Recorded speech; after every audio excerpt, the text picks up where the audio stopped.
Welcome back again. We are trudging through the Iowa Buyer Packet, and we're almost to the fun stuff. So every time I'm going through these, I always tell the clients, well, this is the dumb stuff, now we're getting into the fun stuff. So this next one is what we call an inspection addendum acknowledgement. And this is actually a really good form. I love it because most buyers, even if they're seasoned buyers, most buyers don't think about this stuff. And so um, what this is really, again, it's not a contract, it's information only. But what this one does is it informs the buyer of the importance of home inspections, what they can inspect for, and just kind of reminds them about certain things. So what this is again, inspection addendum acknowledgement, and then you go through it and you say, before you make an offer to purchase the home, please read and consider the following. And it talks about inspections. It talks about radon and mold. We have the ability to give preferred inspectors here. However, there's enough inspectors in our market to where I don't think that it's really, I don't think it's really necessary, and I also don't necessarily know that it's 100% prudent for us as a firm to limit them to three. We probably have 6 or 7 really good inspectors, and I don't think it's up to us to go ahead and say, hey, use our three. There's other firms in town that actually do that, and I don't agree with it. So, and then again, it reminds everybody that all inspections should be completed within 10 days, and actually we've changed it to 15.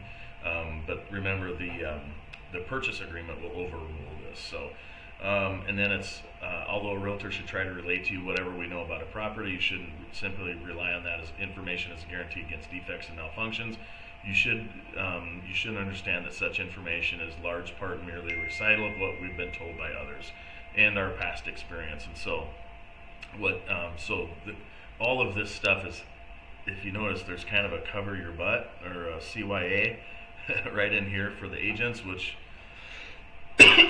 is, it's good business. So, and then it talks about the property disclosure statement, and then it talks about the important factors in your decision to purchase this particular home, such as the school district, specific school, location of any sex offenders. And this is actually a really good website. I've been on that. It's actually kind of fun to look on there. The zoning of the property, code violations, floodplain, and then it talks about prior to closing, you'll have an opportunity to do a final walkthrough inspection.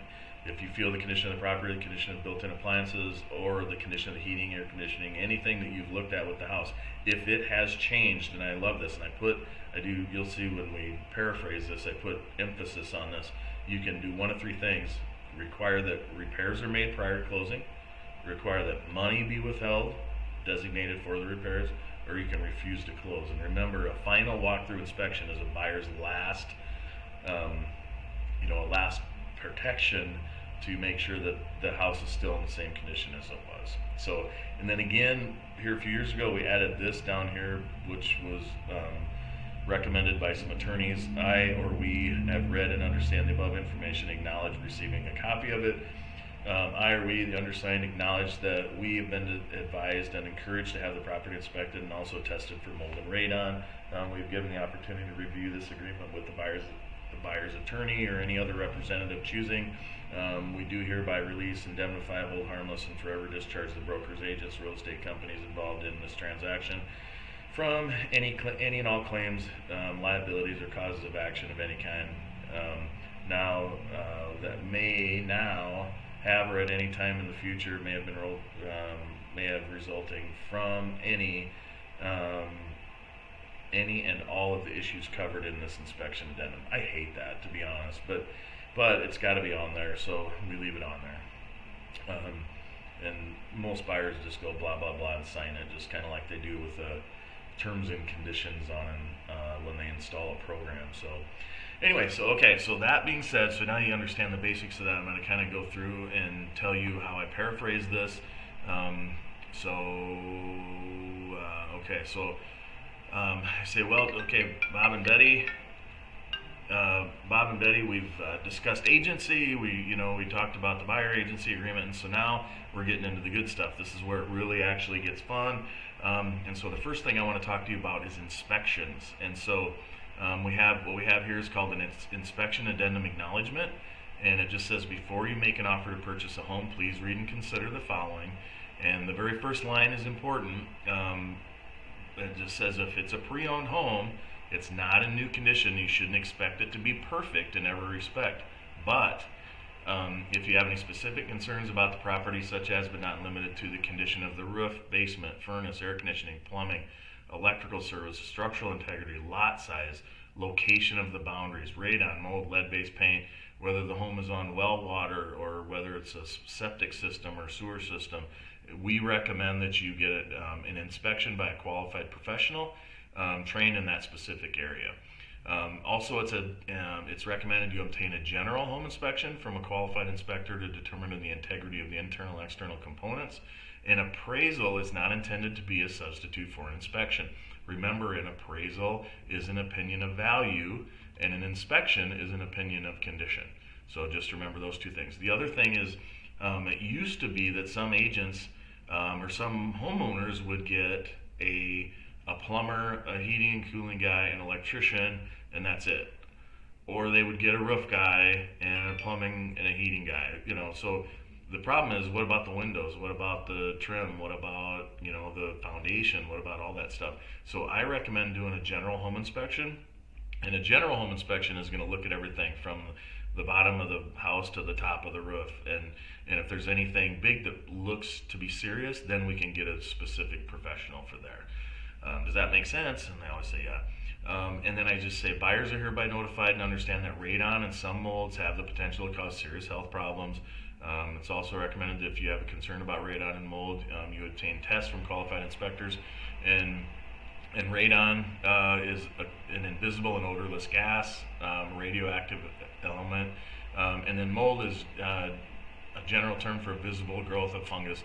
And we'll certainly do the radon inspection, and then the mold inspection. We would only do mold inspection if it's raised during the general home inspection, because mold inspections are really expensive. So, and then the following home inspectors are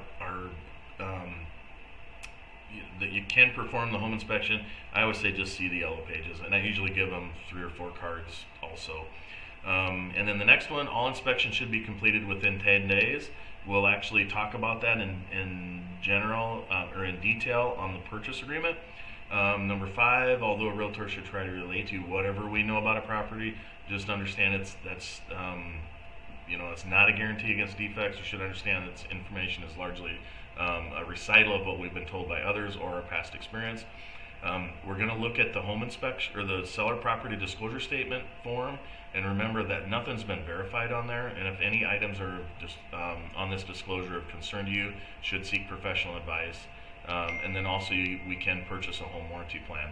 And I will make sure that the seller property disclosure statement is in the hands of the inspector when he inspects. And then number 7, if you have if any of the following are important factors in your decision to purchase this particular property, you're urged to make an independent investigation, such as the school district. So we know that. The specific school, we know we've checked that out. Location of sex offenders, I recommend that you jump on and check those out. The zoning of the property, we know what that is. Code violations will show up on a home inspection, and whether or not it's in a floodplain.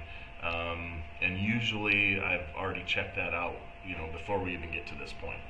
And then finally, prior to closing, you'll have an opportunity to do a walkthrough inspection of the property. We'll do a final walkthrough.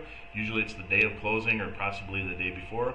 And if we feel that the condition of the property, condition of anything to do with it has changed, or they didn't do something, or they didn't make repairs they should have, we've got recourse, and it's one of these 3.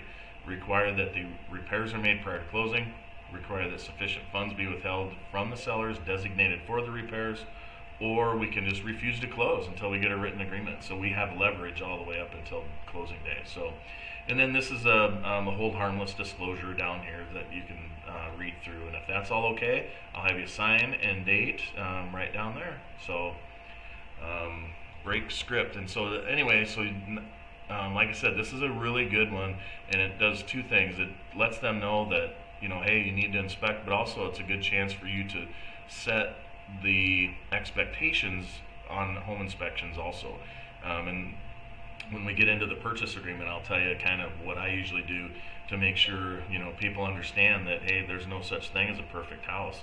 Um, so anyway, so please review that and get familiar with that. And if you have any questions, call me. But I think that one's pretty self-explanatory. So have a great day.